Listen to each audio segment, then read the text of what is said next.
Ini yang pertama men, nyuciin kita men, bersihin kita. Kalau nggak dibersihin kan bersihin, itu hartanya banyak jadi rusak. Gara-gara ini kayak bulan zakat. Karena udah ketemu nisab bermuhawal, kalau belum ketemu nisab bermuhawal, nggak apa-apa. Itu sedekah ini benar. Ini fungsi yang pertama. Tutup ilmu, waktu zakih. Oke. Yang kedua, sedekah itu fungsinya tolak bala. Tolak bala. Rasulullah SAW bersabda, sungguh sedekahmu itu lebih cepat datangnya daripada musibah.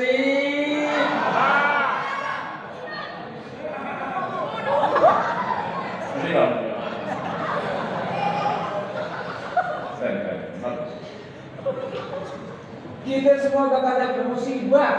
Lu jadi orang alim, lu gak jadi orang alim, lu jadi orang soleh, lu gak jadi orang soleh, orang baik, orang jahat, semua kita dapat musibah. Semua kita dapat musibah. Sama kayak hujan men, kalau hujan itu semua kena hujan, benar gak?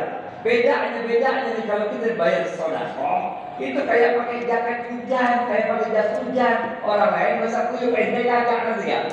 Kalau lu bayar dan sedekah dibanyakan dikit, ikhlasan dikit, nah itu jangankan pakai jas hujan, itu kayak ente berlindung di bawah apa namanya rumah. Benar.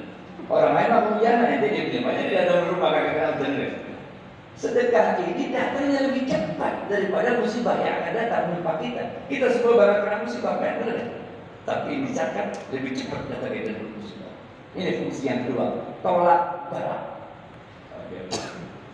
Yang ketiga, fungsinya sedekah, fungsinya zakat ini, dia membuktikan, dia bisa mindahin pahala orang yang buat amal soleh ke kita tanpa orang itu kehilangan pahalanya. Gelo. Kita nggak ngapa-ngapain, kita ngapa-ngapain, kagak baca Quran, kagak hataman, kagak kiamul lele modal 3 juz kayak di sini kagak. Kita mati tenang-tenang aja, benar nggak? Tapi kita bisa mindahin pahala orang yang berbuat amal soleh kepada kita. Rasulullah SAW bersabda, siapa yang memberi makan orang untuk berbuka puasa, maka pahalanya sama dengan pahala orang yang paling semangat ya. Sini anak kecil sini dari alat langsung kan. Betul.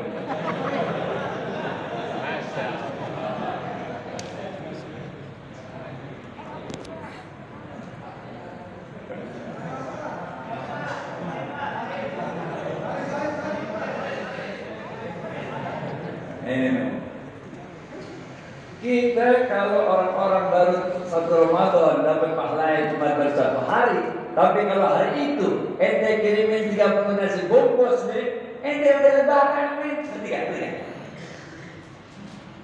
Maka sahabat yang waktu itu miskin bertanya pada Rasulullah SAW, ya Rasulullah, bagaimana dengan kami yang miskin ini? Enak banget orang kaya dong, gampang banget orang kaya dapat pahalanya. Bagaimana dengan kami yang miskin? Maka Rasulullah SAW mengatakan, sekedar kalian memberi berapa teguk air atau sepotong kurma sama orang yang ngirim nasi bungkus.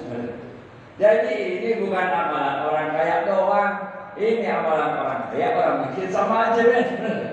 Nih fungsinya 4. Dia bisa merubah takdir men, dari takdir buruk ke takdir baik.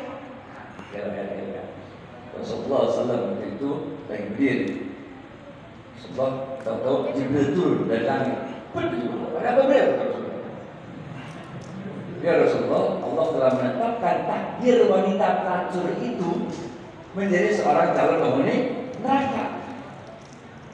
Di depan wanita pelacur itu lewat ibu-ibu gendong anaknya yang masih kecil, anaknya nangis kelaparan. Maka pelacur yang lagi makan sepotong korma itu udah digigit separuh nih. Karena dia iba, dia kasihan melihat anak yang kelaparan nangis itu, maka korma separuh yang belum dia makan itu dia kasih ke si anak tersebut. Maka Jibril udah balik lagi kan jauh bener. Tahu balik lagi, nggak ada apa lagi bener.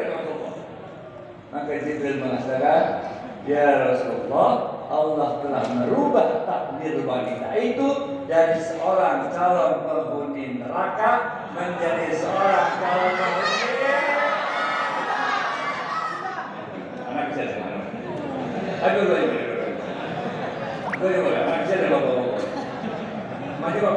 Pak.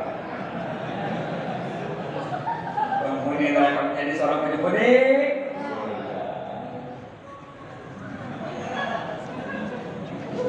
Rabbana atina fid dunya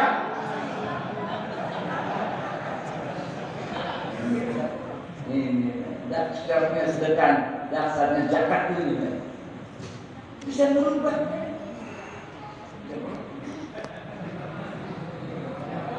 Bisa merubah takdir. Yang berikutnya, sedekah ini, zakat ini menguji apakah kita benar-benar beriman. Rasulullah SAW bersabda, la yu'minu ahadukum. Tidak sempurna iman seseorang di antara kalian kalau kalian bisa tidur dengan perut yang kenyang, padahal tetangga kalian nggak bisa tidur karena perutnya. Nggak boleh dua kali.